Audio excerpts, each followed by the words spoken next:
Almost everyone who's played Fallout 3 remembers the same moment. The vault door opens, the light blinds you, and for the first time you see the capital Wasteland stretched out in front of you. It's one of the most iconic moments in gaming, but what made it special wasn't the visuals or even the world itself. Like the Vault Dweller, we were seeing the capital Wasteland for the very first time. Fallout 3 had already done something to you long before you ever fought your first mongrel. When we enter the world of Fallout 3, we don't start as a hero, we start as a child. We experience key moments in the Lone Wanderer's life. The entire sequence only lasts about an hour, but it accomplishes something incredibly important. From the moment we are born, the game teaches us what life inside Vault 101 is like. At 10 years old, we receive our Pip-Boy. At 18, we take the GOAT exam, and eventually everything falls apart as we fight our way out of the only home we've ever known while searching for our father. These childhood sections work so well because they instill a sense of naivety, not just in the Vault Dweller, but in us as the player. The character knows nothing about the outside world, and neither do we. Life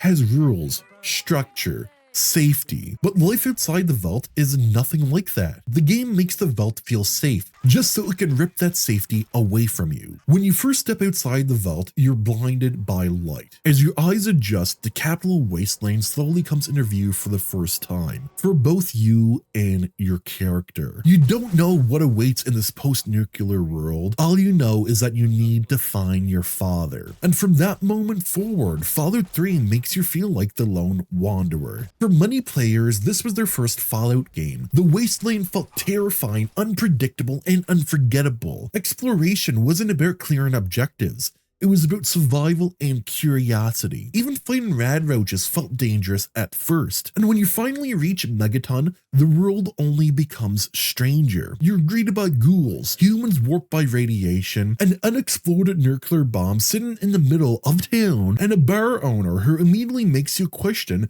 whether anyone out here can be trusted. But what makes these moments feel as believable as they are bizarre is the dialogue. Fallout 3 never treats your character as a know-it-all. Instead, the game acknowledges that you're new to this world. And because of that, you relate to the Lone Wanderer more naturally. There's one moment that always stuck with me. When you enter Moriarty's saloon, one of the dialogue options when meeting a ghoul is simply, "Ah, what the fuck are you?" And honestly, if you were seeing a ghoul for the first time, that might have been your exact reaction too. The real magic of Fallout 3 comes from simply exploring and talking to the people who inhabit this world. Side quests aren't handed to you. You have to go looking for them. And through those discoveries, the game slowly teaches you what life outside the vault is really like. A world where morality isn't always clear, and survival often matters more than being right. You encounter raiders, slavers, desperate survivors, and people barely holding civilization together. You even meet a man who wants to detonate the bomb in Megaton simply because it ruins his view. After finishing Little Lamplight and discovering Big Town, I learned about a nearby slaver camp. Curious, I went searching and eventually found it. What surprised me most was realizing that I could actually join them if I wanted to. Instead, I did what most players probably did and chose to be the good guy, before immediately killing every slaver in the camp. And that's where Fallout 3 truly shines. The game doesn't always present you with a dramatic highlighted choice. Sometimes the choice comes entirely from you. The world feels believable enough that your actions feel personal rather than scripted. You never know what enemy you'll encounter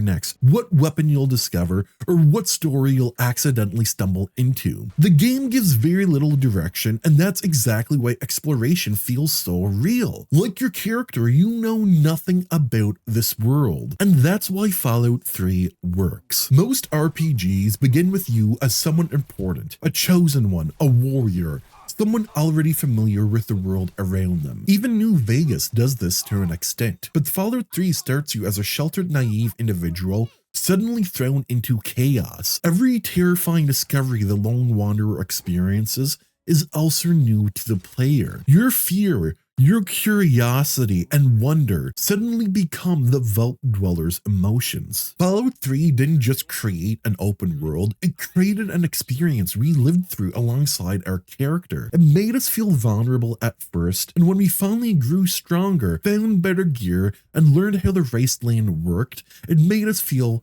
unstoppable. And if you were like me, this happened right before the game reminded you that you were not. Fallout 3 didn't just let us explore the Wasteland. For many players, it made us step into it for the very first time, just like a real vault dweller. If you enjoy deep dives into why games make us feel the way they do, consider subscribing because there is more on the way.